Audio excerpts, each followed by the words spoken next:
Yeah, g'day YouTubers, Tinker O'Toole again with another video. Just following up on a comment that someone wrote about the MS500i air filter, saying that they didn't think that it sealed very good and it's getting fines going underneath.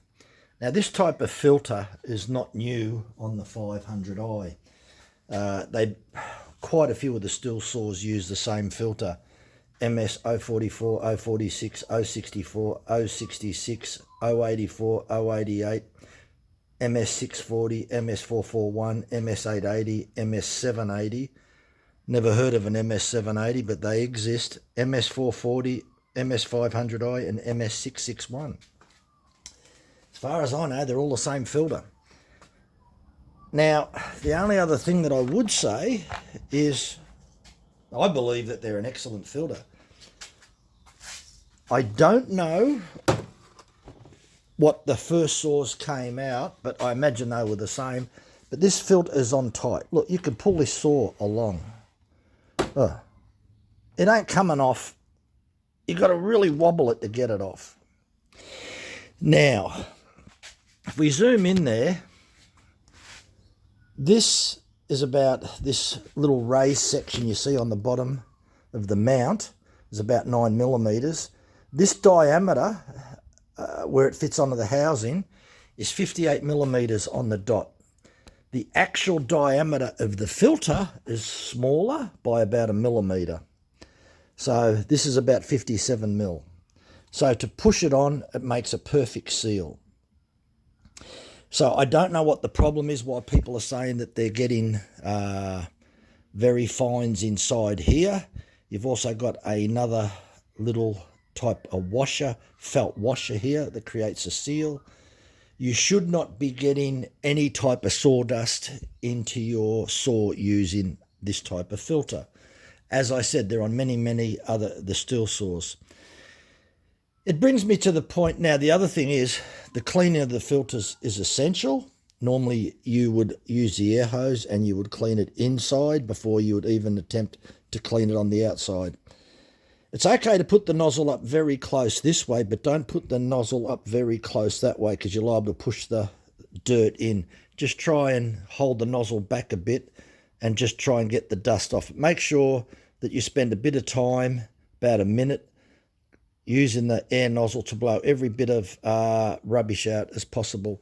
Secondly, wash it in detergent. You can buy special cleaners. This is made out of PET, not paper, so it can you can't damage it through water.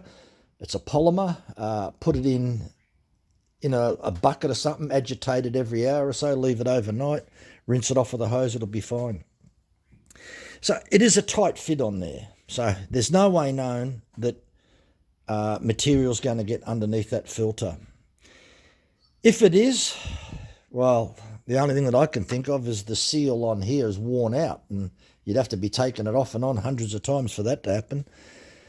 So, but you always hear complaints. And as I said, this filter even fits the 088. So it's been out for quite a while. I don't see any issues with it. The only other thing that people are using out there, you'll see reference to MaxFlow, these foam filters. Well, I've got foam filters on my dirt bike. Foam filters have been around for a long time. Foam filters are okay, provided that they're made well. And by that, I mean there's usually an inner foam filter and an outer foam filter, which is like a sock. So the inner foam filter, which is either welded or glued to a plastic cage or a metal cage, plastic cage would be better. And if it's glued, that means that very difficult for anything to get past it. And providing that it's got a nice plastic seal or rubber seal like that, this is a rubber seal welded to the plastic. So this is a rubber type seal.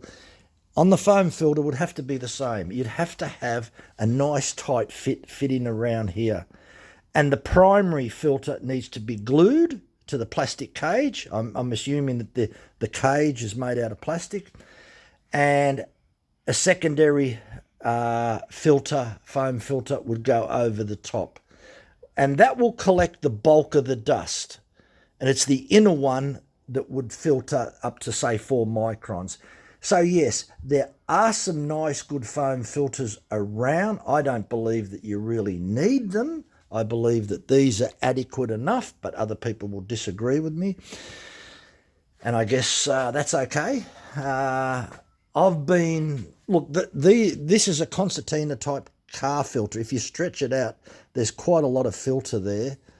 And usually I always keep a spare filter. I take a spare filter with me. So if I'm spending a bit of time and I've got to fuel the chainsaw up and put oil in it and everything else like that there, and just say I've been doing a lot of cutting, it takes 2 seconds with these filters to pull them off and just put the clean one back on like that.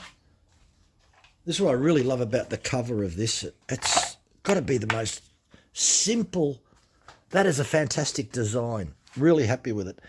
And, you know, all dust. Dust will get in everywhere. You can't stop it from getting in. So even having...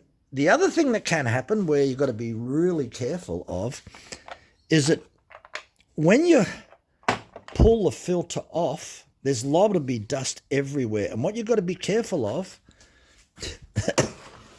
I mean, have a look at this. You can pull this saw along by the filter. It's that tight. You've got to wobble it to get it off. What you've got to be really careful of is that when you do pull this off, that all the fines don't drop inside. Now, it may seem, if you really want to make sure that that doesn't happen, the best way is that after you take this cover off, let's just say this is how I clean this filter out in the field or swap it over. I will take that off like that, tip my saw upside down and slowly remove the filter like that. It's actually quite tight. Then I'll put a rag in here. So then tip it over like that. Then just a matter of getting a paintbrush and cleaning the dust off. And if I'm out in the field, I'll blow by mouth to try and, as I pull the rag out, try and just use the brush and get any sawdust away. Take care. It is very easy to get sawdust in here, in this cavity. And not just in this saw, in any saw. Sawdust is notorious to get into every nook and cranny. So just be a little bit careful and avoid that and you should be okay. Anyway, thanks for watching. Bye for now.